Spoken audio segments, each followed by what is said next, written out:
Good morning everybody. Last video में हम लोगों ने डिस्कस किया था साइंटिफिक नोटेशंस के बारे में और स्टैंडर्ड फॉर्म के बारे में कि हम लोग कैसे नंबर्स को साइंटिफिक नोटेशंस में लिखते हैं और कैसे उसको स्टैंडर्ड फॉर्म में लिखते हैं और स्टैंडर्ड फॉर्म से साइंटिफिक नोटेशन और साइंटिफिक नोटेशन से हम लोग स्टैंडर्ड फॉर्म में कैसे कन्वर्ट कर सकते हैं। तो ये सारी चीज़ें मैंने डिस्कस की थी लास्ट वीडियो में। और ये सेल्फ प्रैक्टिस 4C मैंने आपको बोला था एज अ होमवर्क आप स्टार्ट करना, और इसमें जो फर्स्ट क्वेश्चन था ये मैंने डिस्कस कर दिया था। I hope most of you have solve self practice 4C, लेकिन फिर भी मैं स्टार्ट करूँगा आज 4C स्टार्टिंग से, ठीक है। तो क्वेश्चन नंबर 1 तो मैंने बता दिया था, मैं स्टार्ट करने वाला हूँ क्वेश्चन नंबर 2 से, ठीक है। तो मैं देखता हूँ क्वेश्चन नंबर 2। क्वेश्चन नंबर 2 का मैं फर्स्ट देखता हूँ। क्वेश्चन नंबर 2 का फर्स्ट क्या है, ये नंबर है 54000000, कॉमा फिर 000, ये नंबर है। और यहाँ पे इसको लिखा है ऐसे 5.4 इंटू 10 टू द पावर। अब यहाँ पे बॉक्स है, देखो यहाँ पे बॉक्स है, तो बॉक्स में मेरे को नंबर फिल करना है। तो आप यहाँ पे ध्यान से देखो कि मैंने आपको बताया था जब भी हम लोग स्टैंडर्ड फॉर्म से, ये स्टैंडर्ड फॉर्म्स है, स्टैंडर्ड फॉर्म से जैसे हम लोग इसको साइंटिफिक नोटेशंस में कन्वर्ट करते हैं तो डेसिमल के इस साइड लेफ्ट हैंड साइड सिर्फ एक डिजिट होना चाहिए, बिल्कुल है। और फिर उसके बाद सारे डिजिट्स होने चाहिए और फिर 10 का पावर, जितने सारे डिजिट से काउंट करके पावर लिखते हैं। तो आप देखो डेसिमल यहाँ पे पुट किया गया है, डेसिमल के बाद नंबर ऑफ डिजिट काउंट कर लो 1 2 3 4 5 6 7, तो यहाँ पे पावर क्या आएगा 7। यहाँ पे क्या फिल करेंगे 7, ठीक है। एक दूसरा क्वेश्चन देखते हैं इसका बी नंबर। तो इसका बी नंबर देखो क्या है 980, 000, 1 2 3 फिर 000, 1 2 3 फिर 000, 1 2 3, ठीक है।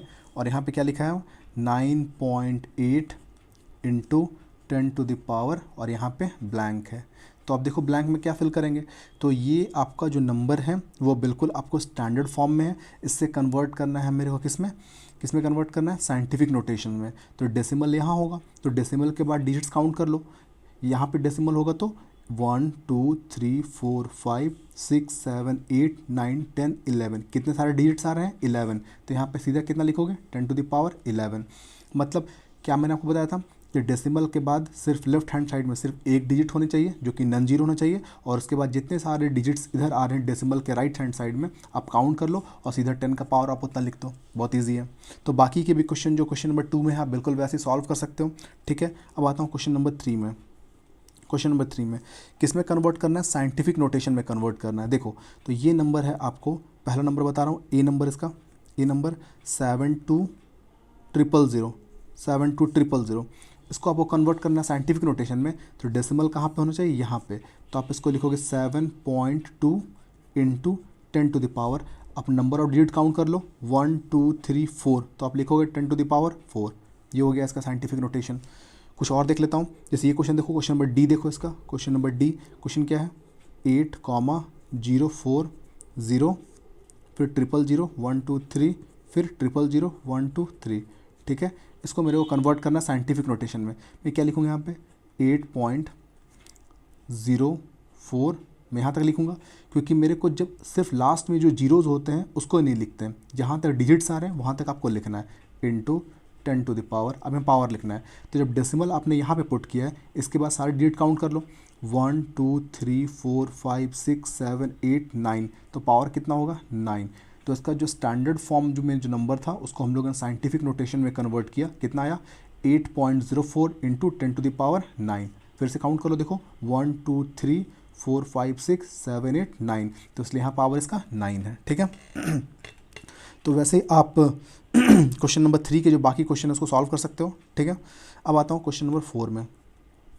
तो क्वेश्चन नंबर 4 देखो, क्वेश्चन नंबर 4 का मैं बताता हूँ फर्स्ट क्वेश्चन। इसमें क्या है कि right the following number in the standard form. तो जितने भी यहाँ पे नंबर हैं सारे को किस में कन्वर्ट करना है, स्टैंडर्ड फॉर्म में कन्वर्ट करना है। तो स्टैंडर्ड फॉर्म में कन्वर्ट करना है, ठीक है। तो ये पहला जो क्वेश्चन है वो देखो 6 इंटू 10 टू द पावर 5 है।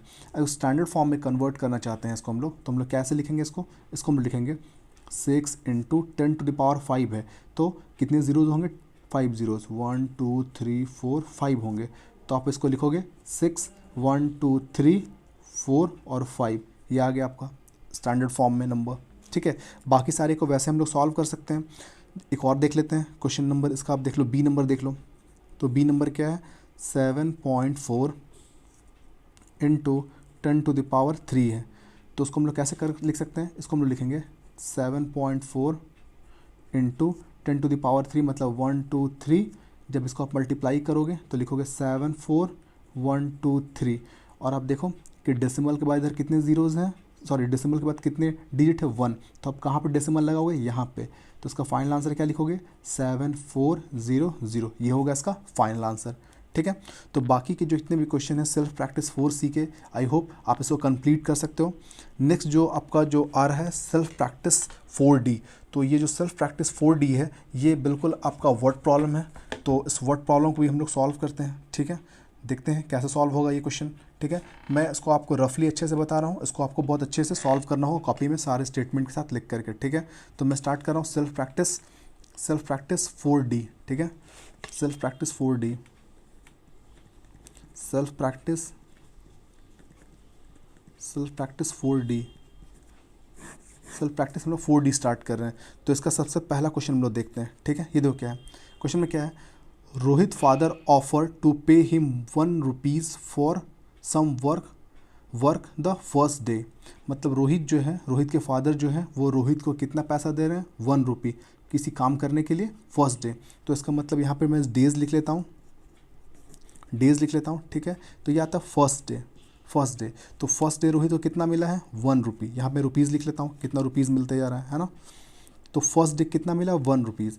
अब मैं आता हूँ सेकंड डे, तो सेकंड डे उसको रोहित को कितना मिला, देखो यहाँ पे लिखा हुआ है 2 rupees for doing the second day, और इसको 2 रुपीज़ मिल रहा है सेकंड डे के लिए। ठीक है, 4 रुपीज़ फॉर थर्ड डे, और थर्ड डे के लिए कितना मिल रहा है इसको 4 rupees and 4 rupees for third day and so on, doubling each day, और हर दिन उसको डबल मिलते आ रहा है। तो अगर ये 4th डे काम करेगा तो इसका डबल कितना हो जाएगा 8।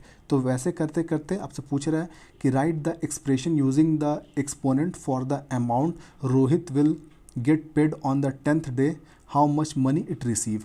ठीक है, तो उसको मैं आपको फिर समझाता हूँ। देखो रोहित के फादर जो हैं वो रोहित को हर दिन क्या करते हैं, उसको कुछ पैसा देते हैं ताकि वो कुछ काम करे। कितना पैसा दे रहे हैं, फर्स्ट डे पहले दिन उसको कितना दिया 1 रुपया, दूसरे दिन कितना दिया 2 रुपया, तीसरे दिन कितना दिया 4 रुपया, चौथे दिन कितना दिया 8 रुपया, है ना। तो अब देखो कि जैसे है डेज़ बढ़ते जा रहे हैं रोहित का अमाउंट पहले वाले डे से डबल होते जा रहा है। देखो फर्स्ट डे 1 था, सेकंड डे देखो इसका डबल हो गया, तो 1 का डबल कितना होगा 2, थर्ड डे देखो इसका डबल कितना हो जाएगा 4, तो 4th डे कितना हो जाएगा इसका डबल 8। अगर मैं 5th डे का बात करूंगा तो कितना हो जाएगा इसका डबल 16, ऐसे करते हैं।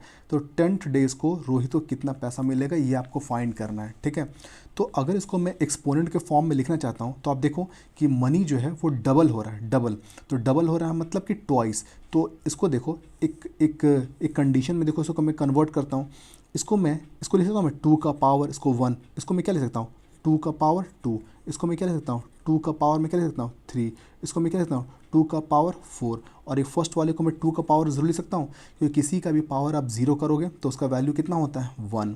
ठीक है, तो इसलिए देखो 2 का पावर 0 मतलब 1, 2 का पावर 1 मतलब 2, 2 का पावर 2 मतलब 4, 2 का पावर 3 मतलब 8, 2 का पावर 4 मतलब 16।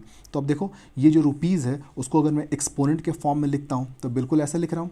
अब एक चीज़ ध्यान दो कि देखो कि जो भी एक्सपोनेंट लिखा हुआ है वो डेज से एक दिन लेस है। 4th डे है तो देखो एक्सपोनेंट 3 है, 5th डे है तो एक्सपोनेंट कितना है 4 है, 3 डे है तो एक्सपोनेंट कितना है 2 है। तो इसका मतलब 10th डे होगा तो एक्सपोनेंट उससे एक कम होगा, मतलब 2 का पावर 9। तो 10th डेज जो है वो रोहित को कितना पैसा मिलेगा 2 टू द पावर 9। तो इसका मतलब अगर इसको मैं सॉल्व करना चाहूँगा total money in 10th day, अगर मुझे निकालना है कि 10th डे में उसको कितने मनी मिलेंगे तो कितना हुआ एक्सपोनेंट के फॉर्म में 2 इंटू 10 टू द पावर 9। और इसको अगर आपको सॉल्व करके लिखना है तो आप 2 टू द पावर 9 को अगर आप सॉल्व करोगे तो 2 टू द पावर 9 को कितने बार मल्टीप्लाई करना है 9 बार। तो 2 into 2 into 2 into 2 into 2 into 2 into 2 into 2 into 2 9 times. तो 2 2 ज़ा 4, 4 2 ज़ा 8, 8 2 ज़ा 16, 16 2 ज़ा 32, 32 इंटू 2 64, 64 इंटू 2 कितना आ जाएगा 128। और 128 को किससे मल्टीप्लाई कर दो 4 से मल्टीप्लाई करते हैं। तो 128 को 4 से मल्टीप्लाई करो, देखता हूँ मल्टीप्लाई करने पे कितना आता है 128 मल्टीप्लाई बाई 4। तो 8 4 ज़ा 32 का 2 कैरी 3, 4 2 जा 8, 8 9 10 11, 11 का 1 कैरी 1, और यहाँ पे देखोगे 4 1 जा 4 और 5, 512, 512। इसका मतलब रोहित को 10th डेज में कितना पैसा मिलेगा, 512 रुपीज़। और एक्सपोनेंट के फॉर्म में कितना लिखेंगे, 200, 2 टू द पावर 9। तो ये रोहित, ये जो क्वेश्चन था वर्ड प्रॉब्लम का, ये फर्स्ट क्वेश्चन था। बाकी ये क्वेश्चंस आप ट्राई करना खुद से, सॉल्व हो जाती तो बहुत अच्छी बात है, अदरवाइज नेक्स्ट डे मैं इसको बाकी ये क्वेश्चन डिस्कस करूँगा। Thank you very much.